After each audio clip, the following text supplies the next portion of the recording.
हाँ हाँ बोला। तोहरे घर में जिनके बरी है कुल चली का भले तो का भले इनके समझी बाना।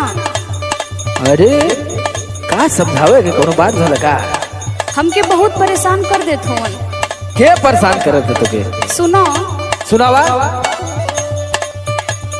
के तनु बलम हाथ जोरी हो, हाथ जोरी हो, तेरा करे बल जोरी।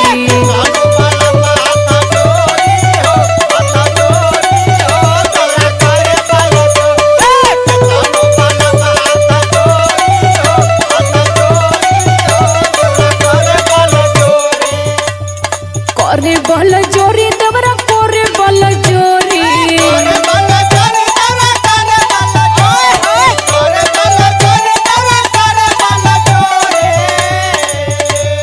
करे बल जोरी देवरा करे बल जोरी।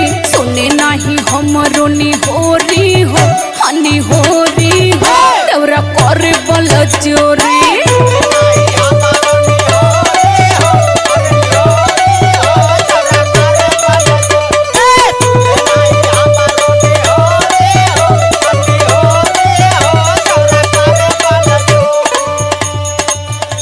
ऐसा न ना कि अब की बार आवत ही ना तो के लिए उले आवत ही सथवा कुल दुखवे दूर हो जाए।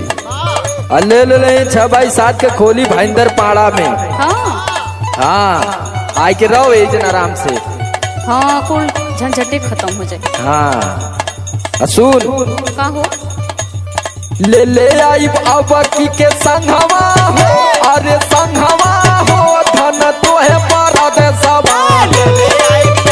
हम हो तैयारी कर ले फूल रखला।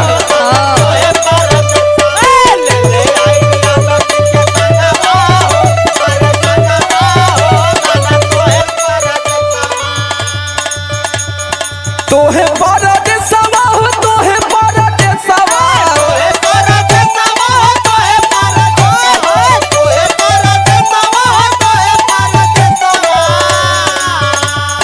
कुछ दिन काटला कले सवा हो, हाँ कले सवा हो, ले आई पारा दे सवा।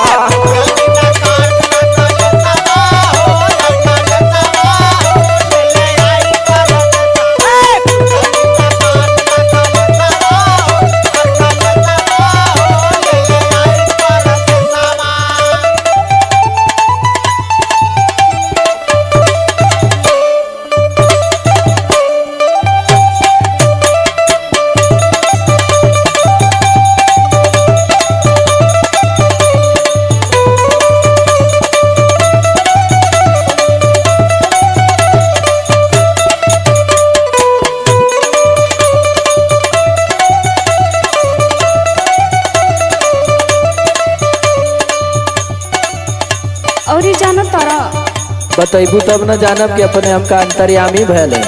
अरे हमारे एकदम जियल हराम हो गइल बहिना। का तोहार न कई दबावत का? सुनबा तब न तोके मजाक लौकता। सुनाला आज तू सुनाला। पीछा पड़ल बाऊ हाथ मोरे धोके।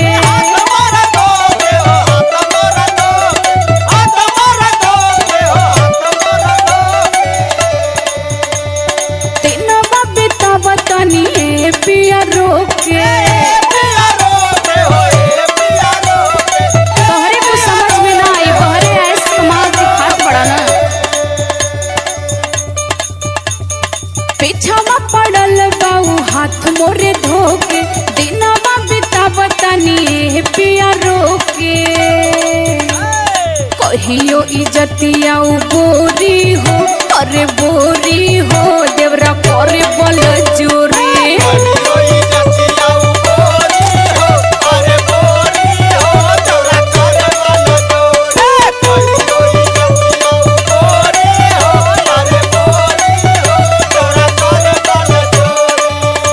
अरे तो बड़ा शरीफ रहल, एकर बड़ा सब लोग तारीफ करत रहल कि लड़का बड़ा शरीफ बड़ा अच्छा है। अरे नहीं नहीं तोहरे समनवा बस। अच्छा हाँ यो डबल माइंडेड है, गेम खेलत है। अरे खूब थी ये लगा तो जब से परकसवा और कसवा के साथे रहत है यो बिगड़ गल है। चला ठीक है देखत ही जब इतना परेशान बाड़ू तो हम देखा कलिए आवत ही। जल्दी से आजा। इतना उठावता रू धन परेशानी,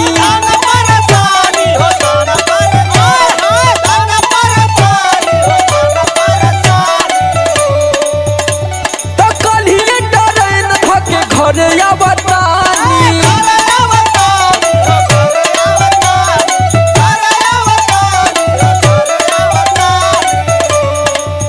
ढेर परेशान कर दिले आवत ही देखे पिठिया निम्मन कर देला। अरे एकदम दिमाग खराब कर देले बड़न की। रुका भाई ना मारीला जाना लोगी ना काहे ना। इतना उठावता रू धन परेशानी, तो कलिए ट्रेन धके घरे आवतानी।